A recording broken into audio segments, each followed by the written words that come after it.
So, folks, what really happened today in Minnesota?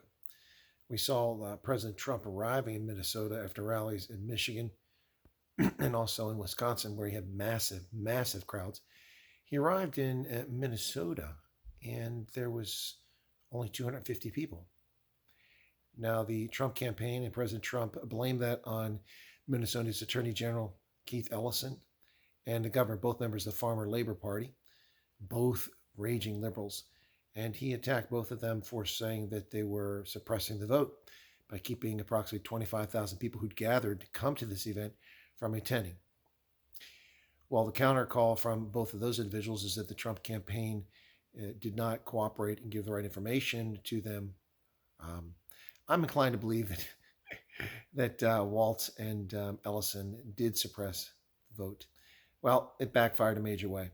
The reason I'm inclined to believe that is as Minnesota burned, as Minneapolis burned, as the spark that lit the fire of insurrection in this country, the mayor of that city, the attorney general, and the governor sat back and allowed it to happen.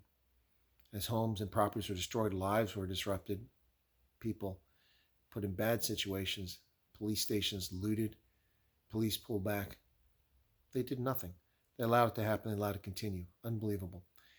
And they actually encouraged it, thinking it's perfectly acceptable for people to run out in the fraudulent claim about systemic racism and the distortion as to what happened in that city.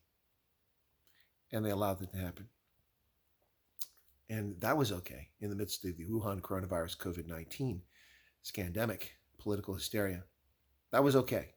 People magically don't get COVID when they're protesting social injustice. But when they go to a Trump rally at an airport, it's dangerous, and we must keep 250 people there. And of course, the hypocrisy of the whole thing was that just beyond that, there were 25, 30,000 people standing behind the barriers.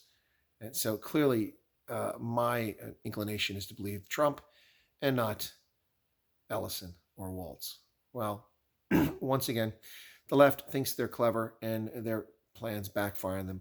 So when they like to talk about voter suppression, we see a case of voter suppression right here, loud and clear, as the state of Minnesota its government attempts to prevent Trump supporters from attending a Trump rally in Minnesota. It's sad, it's pathetic, but it's not surprising, ladies and gentlemen. It's just the latest trick. They'll try one thing after another, and it just doesn't work. It just doesn't work because people see through their fraud. And that's the reality that's passing for politics in this country today. Minnesota, I don't know if it's in play. It's hard to say because if the polls are true, then Trump will lose Minnesota. But it came tantalizingly close in 2016. He would have been the first president since 1972 to win the state of Minnesota. Richard Nixon was the last time that Minnesota got it right. It's the last time Minnesota got it right. Well, Minnesota does have a chance to get it right once more. That's right. Yeah, for sure. You could have some lutefisk and get it all right in the same day out there in Minnesota. Yeah, for sure. I'm telling you. So go out to the polls and vote for Donald Trump, and let's move on to 4 more years.